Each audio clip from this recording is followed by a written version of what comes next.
காட்டுப்படியில் இன்றைக்கி மொறு வடைக்கு ஆமை வடைக்காக ஊற வச்சுருக்கிறேன். மொறு வடை செய்ய நம்மளுக்கு அரை மணி நேரம் ஊறினா போதும். இந்தளவு ஊறினா போதும். இப்போ நம்ம தண்ணி வடிய விட்டுக்கலாம். நல்லா தண்ணி வடிஞ்சிடணும். இப்போ கடலைப்பருப்பு நல்லா வடிகட்டியாச்சு. நல்லா வடிஞ்சிருச்சுங்க பாருங்கள். தண்ணி இல்லாமல் நல்லா வடிஞ்சிருச்சு. இப்போ இது மிக்ஸி ஜாரில் போட்டுக்கலாம்.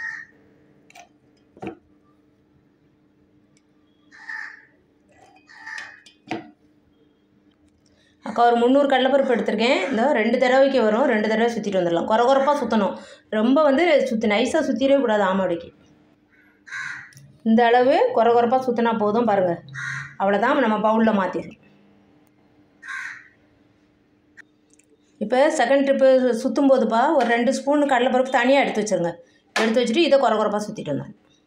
இப்போ 2ஆவது ட்ரிப்பு கடலைப்பருப்பு சுற்றும் போது அக்கா என்ன பண்ணியிருக்கேன் பாருங்கள். 150 கிராம் சின்ன வெங்காயம்.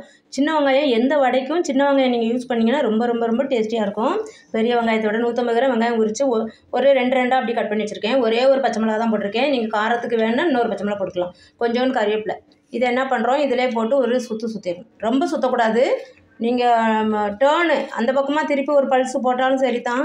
அப்படி பல்ஸு போடும்போது அக்காவுக்கு மிக்ஸி ரிப்பேர் ஆகுது. அதனால் நான் இப்போ அப்படி பல்ஸ்லாம் போட மாட்டேன். அது சொன்னாங்க, ஒருத்தவங்க சொன்னாங்கன்னு சொல்லிட்டு என் ஃப்ரெண்டு சொன்னாங்கன்னு சொல்லி நான் இப்படி டேர்ன் பண்ணி ஆப்போசிட்டில் டேர்ன் பண்ணி ஒரு சுற்றினா நல்லா குறப்பாக நம்மளுக்கு துருவின மாதிரி கிடைக்குன்னு சொன்னாங்க. அப்படி செஞ்சு எனக்கு ஜார் ரிப்பேர் ஆகிடுச்சுப்பா. ஆனால் உங்களுக்கு எப்படின்னு தெரியல. அதனால் நார்மலாகவே சுற்றி எடுங்க. ஒரு சின்ன சுற்றினா போதும். இதில் நம்ம இதோ அக்கா ஒரு அரை ஸ்பூன் சோம்பு சேர்க்குறேன். எல்லாமே டக்குன்னு ஒரு சுற்றிட்டு நம்ம எடுத்துடணும். இப்போ உங்களுக்கு தெரியும்னு நினைக்கிறேன் எந்த அளவு சுற்றி இருக்குது பாருங்கள். குறப்பாக பார்த்தீங்களா? ரொம்ப நைஸாக சுற்றிடக்கூடாது. ஆனியன் தெரியுது பாருங்கள். இந்த அளவு இருக்கணும்.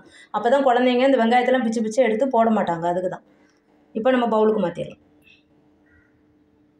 இப்போ எல்லாம் குறப்பாக சுற்றிட்டு வந்தாச்சு. அந்த 2 ஸ்பூனு கடலைப்பருப்பு தனியாக எடுத்து வச்சுருக்கோம்ல, அதை போட்டுடலாம். இப்போ அக்கா இந்த ஸ்பூன் அளவுக்கு 1 ஸ்பூனு கார்ன்ஃப்ளவர் எடுத்து வச்சுருக்கேன். அப்புறம் இந்த ஸ்பூன் அளவுக்கே அரை ஸ்பூன் ஃபுல்லாக சால்ட்டு. இது சால்ட்டு பத்தலைன்னா நம்ம வாயில் வச்சு பார்த்துட்டு லைட்டாக மாவு எடுத்து டேஸ்ட்டு பார்த்துட்டு அதுக்கப்புறம் கொஞ்சம் சால்ட்டு வேணால் போட்டுக்கலாம். இது நல்லா பசஞ்சிக்கலாம். ஒரு 2 பல்லு பூண்டு அக்கா தட்டி வச்சுருக்கிறேன். அதையும் போட்டு பசஞ்சிடலாம். இது கடலைப்பருப்புங்கிறதுனால ஒரு 2 பல்லு பூண்டு தட்டி போட்டுருவேன். போட்டு அதையும் போட்டு பசஞ்சிக்கலாம் நல்லா. அவ்வளோதான். இப்போ அக்கா வடை சட்டியில் எண்ணெயை காய வச்சுட்டேன். நம்ம பசஞ்சு வச்சுருக்க வடையை எடுத்து போடும்.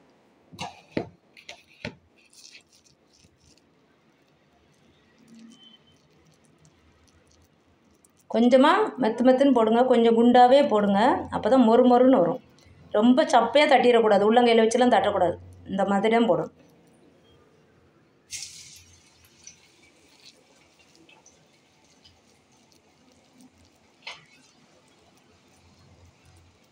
கொஞ்சம் குண்டாக இருந்தால் தான் அந்த முழு பருப்பு போட்டிருக்குது நல்லா மொறுன்னு வாயில் கடிப்படும்போது ரொம்ப டேஸ்ட்டாக இருக்கும். மொறுப்பு அந்த 1 ஸ்பூனு நம்ம கார்ன்ஃப்ளவர் பவுடர் போட்டிருக்கோம்ல, கார்ன்ஃப்ளவர் மாவு 1 ஸ்பூன் போட்டிருக்குறோம். அந்த 1 ஸ்பூன் ரொம்ப மொறுப்பு கொடுக்குறதுக்கு தான், வேறு ஒன்றும் இல்லை. உங்களுக்கு அது வேணான்னா அவாய்ட் பண்ணிக்கலாம். அவாய்ட் பண்ணிட்டு நீங்கள் சுட்டாலும் இந்த வடை மொறுன்னு தான் இருக்கும். நம்ம பருப்பு ஊற வைக்கிற டைமிங் தான் நம்மளுக்கு ரொம்ப முக்கியம். 1/2 அன் ஹவர் ஊறினா போதும். அதுக்கு மேலே ஊற விட்டிங்கன்னா சதன்னு ஆயிரும். வடை மொறுன்னு வராது.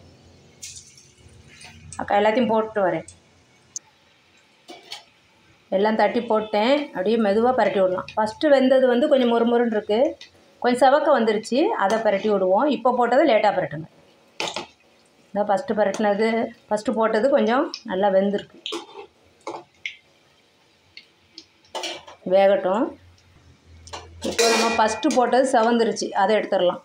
அது வெந்திருக்கும். ஏன்னா ஐஸ் கீழே வச்சுட்டே அக்கா போட்டேன். போட வெந்திருக்கு. இந்த கலரில் எடுத்துருங்க.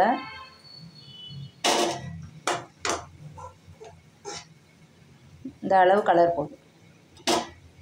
கொஞ்சம் ரொம்ப தட்டையாக தட்டிட்டிங்கன்னா நம்மளுக்கு அந்த மொறுப்பு கிடைக்காது. அதே மாதிரி மீடியம் ஃப்ளேமில் வச்சுட்டு போடுங்க. ஃபஸ்ட்டு போடும்போது ஹை ஃப்ளேமில் இருந்தாலும் அப்புறம் மீடியம் ஃப்ளேம் ஆக்கிடுங்க. இப்போ எல்லாத்தையும் எடுத்துடலாம். இன்னொரு ஷிஃப்ட்டும் போட்டிருக்கிறேன் அக்கா. இது வந்துடட்டும். நீங்கள் ஆயிலுக்கு தகுந்த மாதிரி போட்டுக்கோங்க. 5, 7 நம்மளுக்கு சட்டியில் ஆயில் நீங்கள் எவ்வளோ ஊற்றுறீங்களோ அவ்வளோ போட்டுக்கலாம். இப்போ அக்கா ஒரு 1/2 லிட்டர் தான் ஆயில் ஊற்றிருக்கேன். அதுக்கேற்ற மாதிரி தான் போட்டு எடுக்கிறேன். இது வேகட்டும். இப்போது செகண்ட் ட்ரிப்பும் வெந்துருச்சு. எடுத்துடலாம்.